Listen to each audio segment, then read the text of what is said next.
and he's an experienced developer skilled with a wealth of experience in web technologies, particularly in the field of fintech. He is always on the lookout for ways to improve his skills and stay up to date with the latest advancements in the field. He is a strong advocate for open source development and has contributed to the High Persistence Utils project. As a mentor at DataArt, he's dedicated to sharing his knowledge and expertise with others. Let's give him another warm welcome.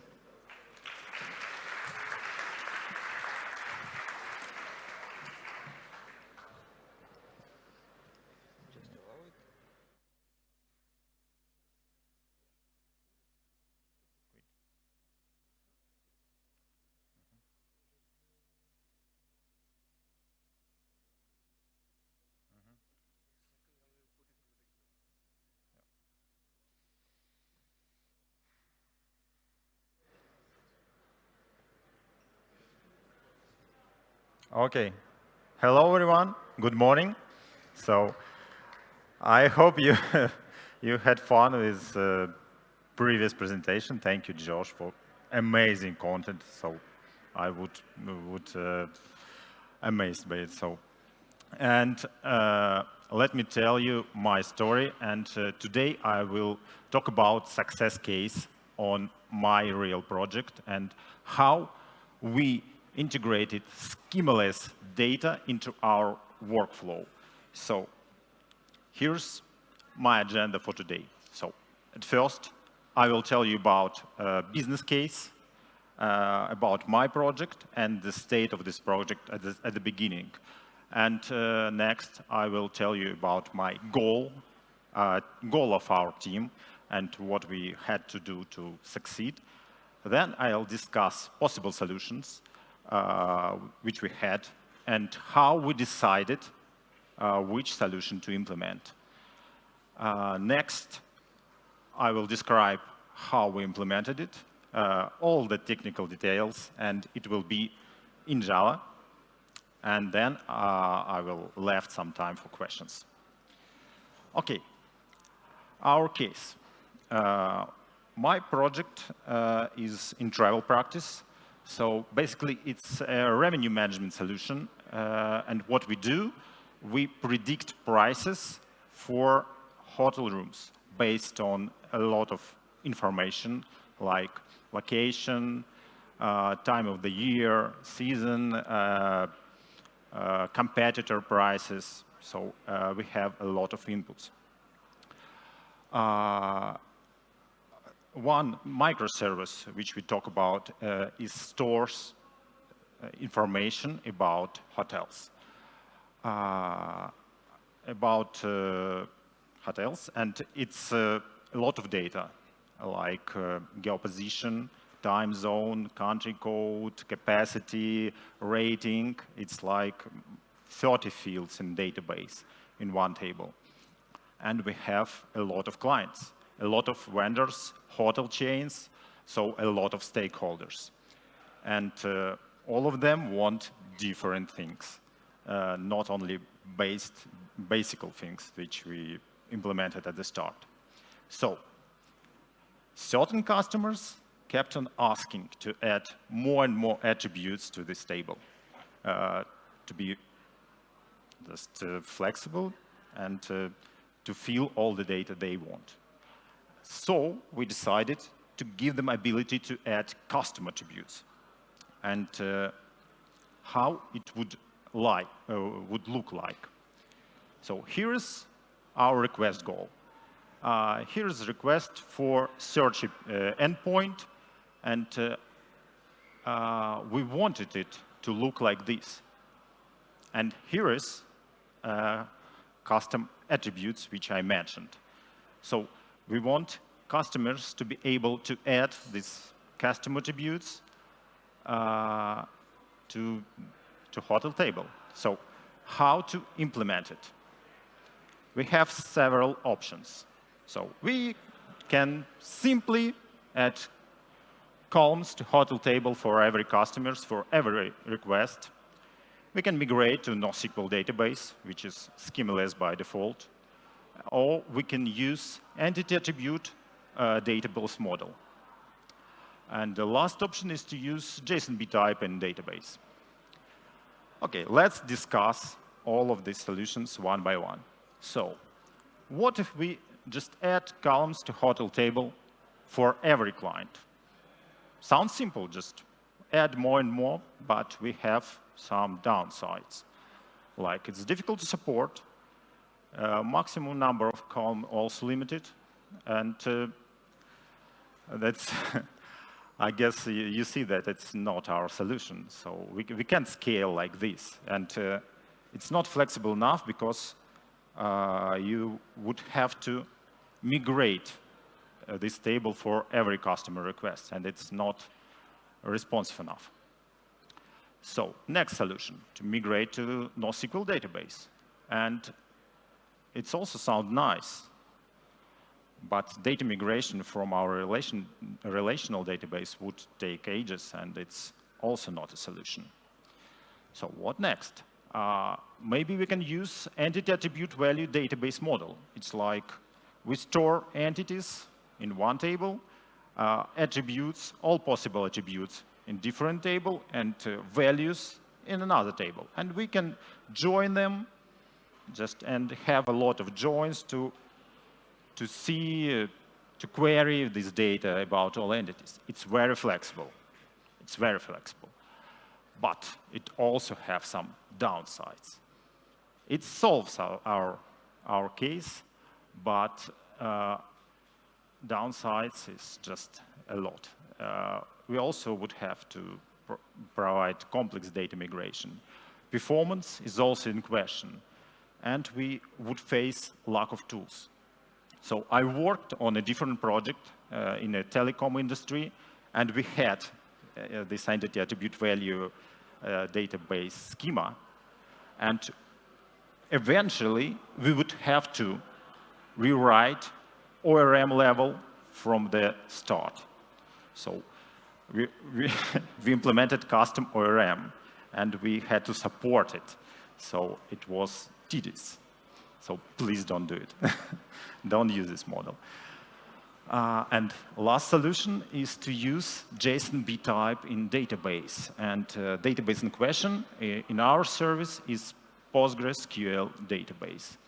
And it provides flexibility, but it could be unclear how to implement it, how to use this JSON-B type, how to search JSON-B from GPA. Oh, sorry.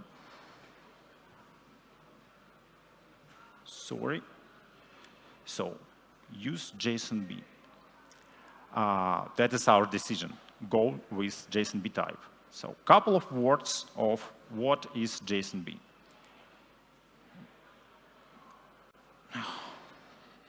Okay.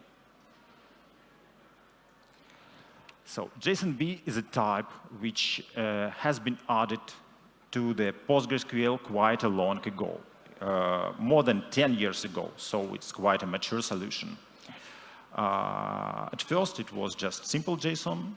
Now it's binary type, and it's supported very well.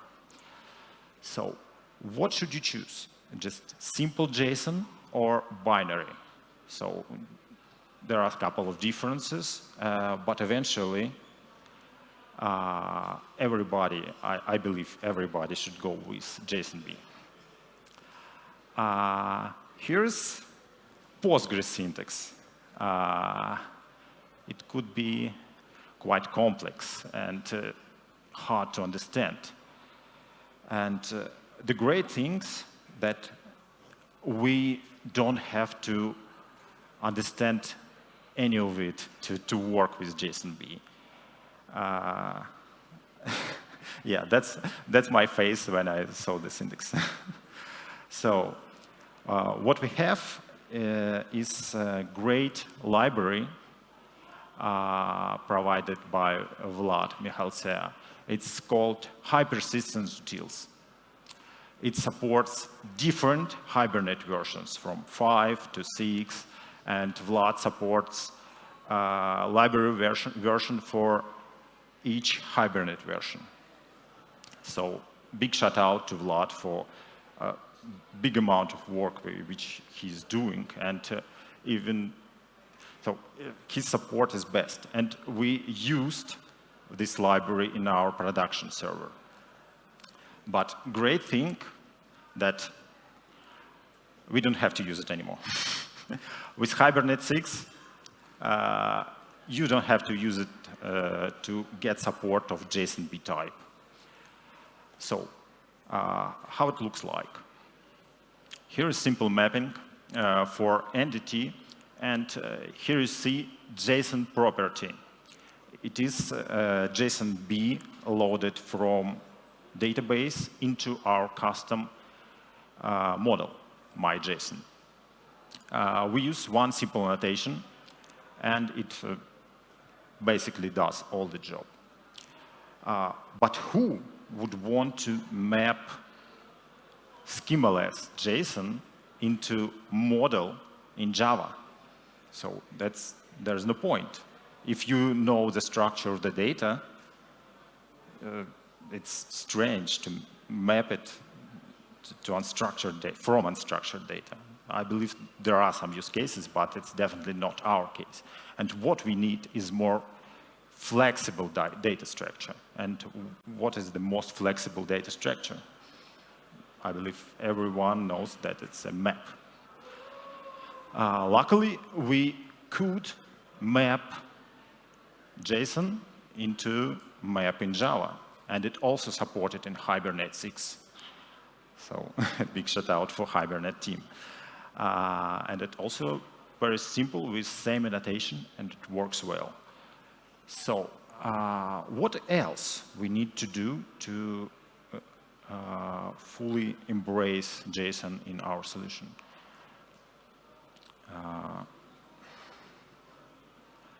Here is a function contributor, which I came up with to add support of search on JSON field. So I registered internal JSON-B contains function. And here I used this cryptic syntax of Postgres, and this $1, $2, that's just a search for contains in JSON-B field. And we could register this contributor through Java Server Provider interface and get a search. But we also need to create some custom predicates to search on this field. And we would like to search relational and JSON data at the same time to combine them. So how it would look like in code? It would look like this. So we called this function. So here you see GPA specification. So we call this function. It's a simple Boolean function. So is JSON-B field contains our JSON or not? That's it. And we could combine this specification with other specification on different fields. So we check that expression is true, combine it with other expression, and we pass combined specification into our repository. So, is it enough? Obviously not. What else do we need? We need indexes. And JSON-B has a great index, a generalized inverted index, and it's great for search on text fields. It's designed for handling our case, for searching on JSON. It was designed for it. That's not the only index which we can use. For some specific cases, we can use different indexes, like this.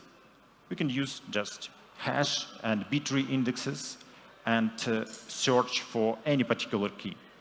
But in general, generalized index is great. So I recommend to use it like 90% of the time, 95% of the time. Okay. Is it enough now? Yes, I believe it's enough now. So our searching point would look like this. Here's a request for post, and it's our search request.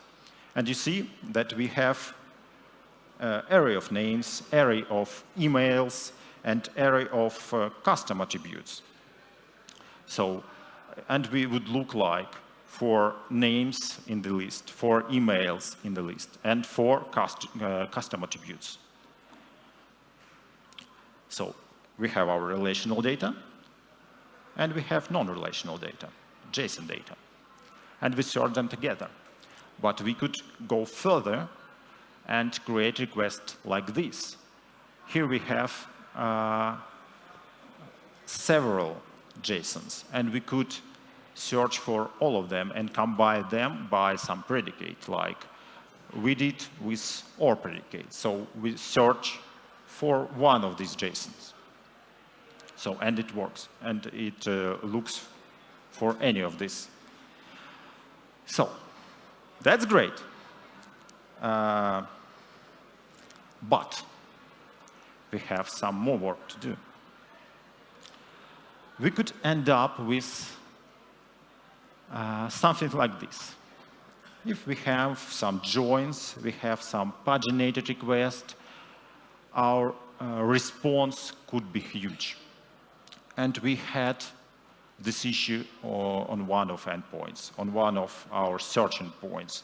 It combines data from several tables, it uses our JSON fields, and it produces huge responses for request. And next slide. Oh, sorry. Next slide. With maximum page size, request takes up 20 seconds to request. So, and it's just unbearable. So no one can use this endpoint if it takes 20 seconds just to respond. What we can do about it? So let's think from the beginning. The same process from the start. We have several options how to solve this problem. We could split one endpoint into multiple. We could exclude unnecessary fields, or we could use GraphQL. So let's discuss pros and cons of multiple endpoints. It's flexible, scalable, but it requires some implementation effort, and it could require more requests. Because if you split one endpoint into several, so you could end up with calling all of the endpoints, all of the new endpoints to collect all the data for your particular case. So in some places, you would just like save some time, but in different cases, it could be more difficult to collect all the data. And it requires rewriting your API, redesigning your API. So next solution. Next solution is to use GraphQL. So, and it's flexible. You could request for any data. It's just like, it's great tool. But if you don't use it from the beginning of the project, it requires implementation effort. So migration, always migration. And if you have a big database in production, and if you have already service layer, it could be difficult to move to GraphQL. So it's not our solution. So field exclusion. It's also provide us with API flexibility. So we could exclude some fields and improve performance. So let's look how to implement it. So our response filtering could be done on different layers.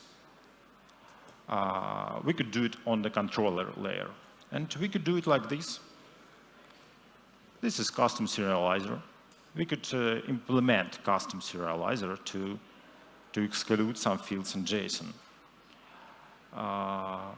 Quite simple to implement. So we could register it with bin serializer modifier. And it's also very simple. You just add this, you just register your serializer in this bin, and it would work. But what if we have one-to-many relationship in the model? And if you exclude fields in the controller layer, you would still call all the data from repository layer in service layer to just map all the data into model, and only after it you will exclude unnecessary data from the fields from your model in the controller. So it would improve performance, but not as much as we want to. So next solution: if we want best performance, and if we have some joins, why not go with database layer exclusion? Because it would require rewriting your database layer, and you would have to implement custom queries. So, and we use ORM. And with ORM, it's not easy to exclude unnecessary fields. So we would go with service layer. In service layer, we could avoid unnecessary joins just by using lazy loading in ORM. And if we would not map these fields in service layer, they would not load from the database, and we will improve our performance. So here's our response filtering API.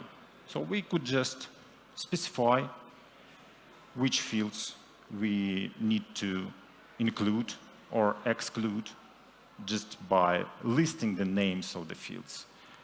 In this example, it's just like name, country code, rating, and we include only these fields. We ask him to include only these fields in the request, and our application would provide you with only these fields and would not load the whole entities from database. So it's like a great middle ground solution.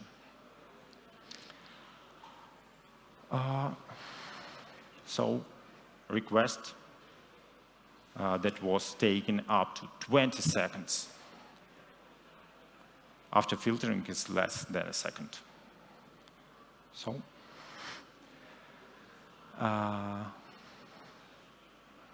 and we're done. So our solution is done. In summary, we discussed how to solve a business case step by step. Which options we had and why we choose particular options. What is JSON-B field in PostgreSQL? How to index this field, and how to work with JSON-B from Hibernate. And we also discussed how we implemented search on standard and JSON-B columns together, and how we solved response filtering and how we improved speed. So that's basically it.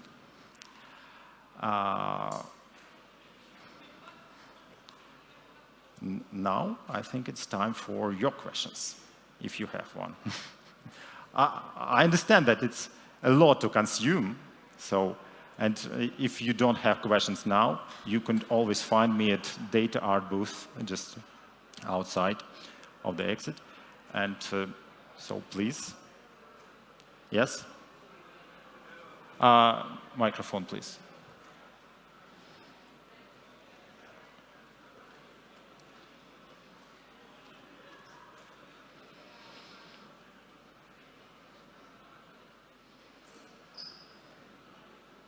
So in your use case, have you had a option to change the JSON schema or the object, especially in terms of adding new properties to the already existing data? Like additional properties that you have, all the list, and then for existing data for the hotels, what did you have in your domain? So to add another property or change the existing JSON objects that you already have in the database. So let me just check if I understood you correctly. So you're asking for if you had opportunity to change schema of JSON or schema of our table. Well, it's basically adding new attributes. Like So, you yeah. had attribute like is primary or something like that. Yes. But then you add is favorite. Yes. Do you So- go backwards to maybe add those properties to already existing data? So could you repeat last sentence? Do you go backwards? Did you ever had a use case to go backwards to already existing data to enrich it with additional property? So did I go backwards to add? So did we move some properties from the JSON, so this from our schemaless JSON fields into our standard column, right? Or Like you already have an existing row. yes, It has its own JSON attributes, yeah. additional properties that you call it. And then it has a list of 10 properties. And you want to introduce another one? Yeah. So, yeah, I will just repeat how it works. So customers have opportunity to add as many attributes as they want. And these attributes could be anything they want. So if they want to add one more custom attribute or 10 more custom attributes, all of them would be stored for this particular hotel or hotel chain. And they could operate through API with this attribute as just like with any other attribute in this table for them. So for them, it doesn't matter. Is it stored in a regular column in database or it's stored in JSON field? It would operate the same. So we didn't have a need to move attribute from the JSON field to regular field or from regular field to JSON field at all. So the idea of this whole presentation is how we bridge this gap and how we manage to operate all of this data with the same tools and seamlessly. That's what we provide for customers. So did I answer your question, or maybe I didn't understand a bit? Yeah, thank you. I was basically just asking, did you have any issues with maintaining those JSON objects when it comes to, when the opportunity comes that something has been modified, changed in the domain, and Yes. With indexing, and with indexing, it works great for search. And if you would just want to get JSON for one particular hotel, it just takes hundreds of seconds, so it's very fast. And if you want to change it, it's also very fast. So in our application, we hadn't had any performance issues. So it still works great, and like this, yeah. thanks. Thank you for your question. Maybe someone else? Yes, please.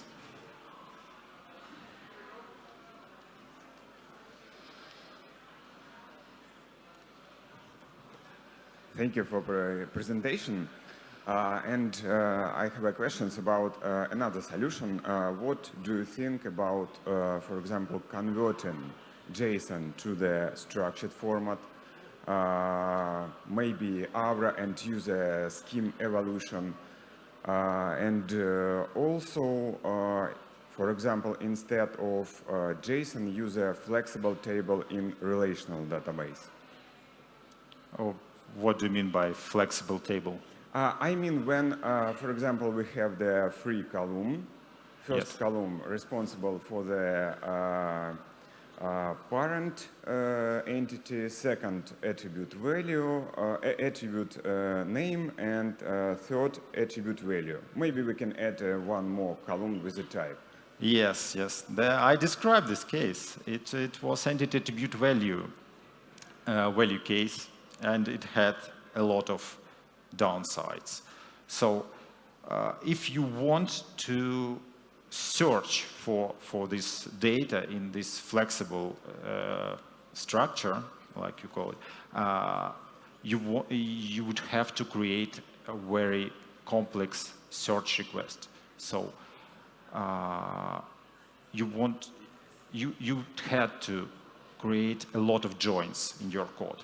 And if you want a lot of attributes loaded, how many joins would you have in one search request?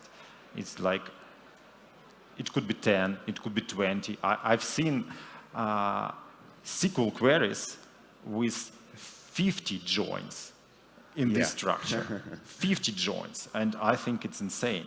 It's eventually it hits performance, and it hits performance a lot.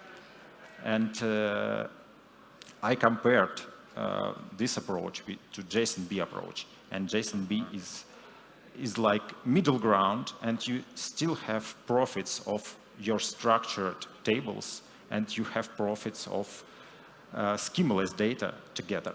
So JSON-B, for our case, is much better and much faster. For some, this flexible data structure could work, but what is the relation between these two approaches in time, maybe? A relation? Yeah, difference in time. For example, 10 times or 5 times. If you have huge amount of data, it's hard to say, because it depends on particular application and particular ORM. Because if you want to use this flexible data approach, you would have to implement your ORM or write custom queries for every query. So it's difficult to support at first, and I think speed per se is not important here. More important is that you had to write a lot of code, and you had to support code you written. Yes, it's not easy. Yeah, and for performance, JSON-B is faster. That's all you need to know. JSON-B is faster. Okay, thank you. Thank you for a question. And more questions, maybe? No? Very well. That's it from my side.